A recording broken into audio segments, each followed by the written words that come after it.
වතුර තුලින් තමයි මම දන්න විදිහට හැමදේම මේ අපේ ප්‍රශ්න ගැටලු මේ निराකරණය වෙන්නේ. ඒ කියන්නේ ආර්ථික මට්ටම වුණත් බොහෝ දුරට විසඳෙනවා වතුර තියෙනවා.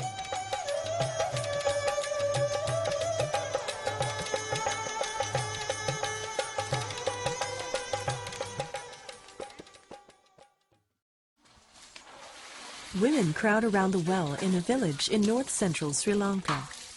Most people in Sri Lanka have access to some source of water. Nevertheless, in this village, like so many others, water remains a daily concern that profoundly affects people's lives, especially women who carry the burden of providing water for the family. දැන් මේ අගෝස්තු මාසයක් එනවනේ අපිට ඒ කියන්නේ මේ වියලි කාලයක් එනවා ඒ වියලි කාලෙදී ඒ ලිං වල තියෙන වතුර මට්ටම අඩු වෙනවා. එහෙම කියලා ගමේ සම්පූර්ණම ලිං හිඳිලා යන්නේ නැහැ. සමහරක් හොඳ තැන් තියෙනවා. ඉතින් ඒ වගේ තියෙන තැනක් ළඟට ගිහිල්ලා තමයි එයාලා වතුර ගේන්නේ. ඉතින් ඒක එයාලට එතෙන්ට එයාලා උදේවරුවක් ගත කරනවා කියන්නේ මෙයාලගේ අර ආර්ථිකයත් එක්කන් එයාලා ගැටෙනකොට අර කාල ප්‍රශ්නයක් ඇති වෙනවනේ. Sri Lanka is committed to providing safe, adequate water supply for all by 2025. But achieving this important milestone will not be easy. It is not just a matter of finding enough resources. Equally important is adopting an effective approach to deliver sustainable water and sanitation services in rural villages. Over the years, governments and international donors poured billions into rural water supply throughout the developing world, but projects were often not successful. Normally the schemes were developed without any local knowledge, any consultation with the community. Typically it was an engineer that would come into the process, would determine what was suitable or not suitable for the community. For a long time there was this misconception that the community could not actually take responsibility in their hands. The key aspect is actually to put the community at the center of the development process. In 1998, the third water supply and sanitation project, financed by the Asian Development Bank, adopted the community-centered model for rural schemes. Now completed, the project has created new water systems in nearly 900 villages in 6 districts.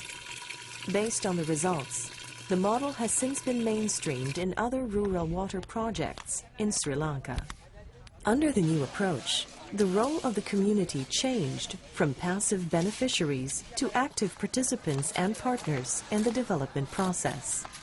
It has also meant a big change in the role of the government agency responsible for rural water supply.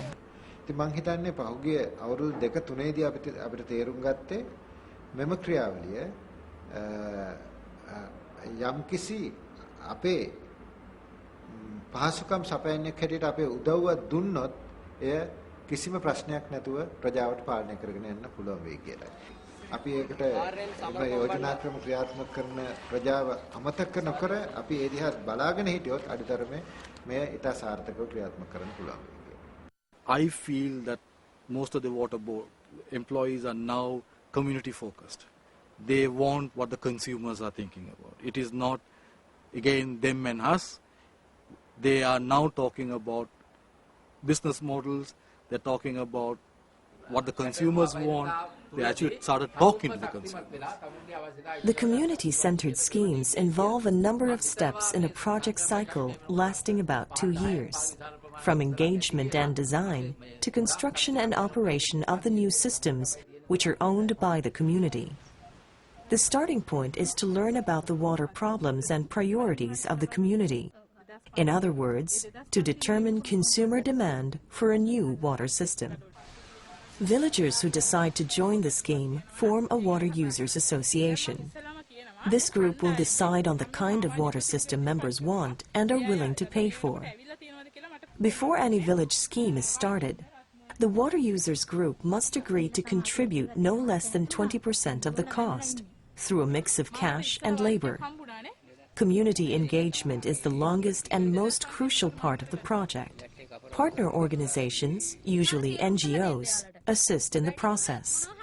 A community facilitator and technical assistant are assigned to work with the village until the project is completed. Residents of Nicopedia have decided to go for a covered well and piped water system with connections for each household. Over half the villages opted for the convenience of piped water over cheaper options such as rainwater harvesting or open dug wells. For some people in the village who work as seasonal farm laborers, raising the cash contribution is not easy. To ease the burden, families can pay in installments. Water users groups receive a small fund to promote income-generating activities to help poorer residents to raise money to get connected. In the village of Walawegama, 5 women were given loans to develop small businesses. The initiative was spearheaded by women in the water users group. මුල්ම මේ ප්‍රජාමූල සංවිධානය හා සමානව තමයි අපේ කාන්තා සංවිධානය බිහි වුණේ. ඒ කාලේ වෙනකොට අපේ කාන්තාවන්ට ඒගොල්ලන්ගේ දැනුම තියෙනවා, ඒගොල්ලන්ට සෑහෙන රැකියාවක් කරන්න අවශ්‍යතාවය තියෙනවා. බොහෝ දුරට ඒගොල්ලන්ගේ අර ආර්ථික මට්ටම අඩපණ වෙලා තිබුණේ. ඊට පස්සේ අපේ කාන්තා සංවිධානයෙන් ඒගොල්ලන් පුංචි ශක්තිමත් කිරීමක් කරා. In Walawegama, the women also organized an art competition on sanitation and the environment in the village elementary school and promoted hygiene education for children in the preschool. The strong participation and initiative of women is an important key to the success of the rural water schemes. එයාලගේ එදිනෙදා කටයුතු කරගන්න එයාලට අපහසු වෙනවා. ඉතින් එයාලා කැමති එයාලගේ ගෙදරට ටැප් එකක් දාලා වතුර ටිකක් ළඟට ගන්න එයාලා කැමති. එයාලගේ එතකොට එයාලගේ ජීවන රටාවටත් එක්කන් ඒ දේ කියන්නේ කාලේ ඉතුරු කරගන්න පුළුවන්. ඒ නිසා අර ගොඩක්ම මේ කාන්තාව තමයි ඒකට යොමු වෙන්නේ. ඉතින් ඒ නිසා අර එයාලගේ අවශ්‍යතාවය වැඩි. ඉතින් එයාලට පැහැදිලි කරපුවාම එයාලා ඇත්තටම කැමති ඒ දේවල් ඒ මුදල කොහොම හරි එයාලට පුළුවන් විදිහට ගෙවලා ඒ නල ජල මේ යෝජනා ක්‍රමයට ළඟා වෙන්න.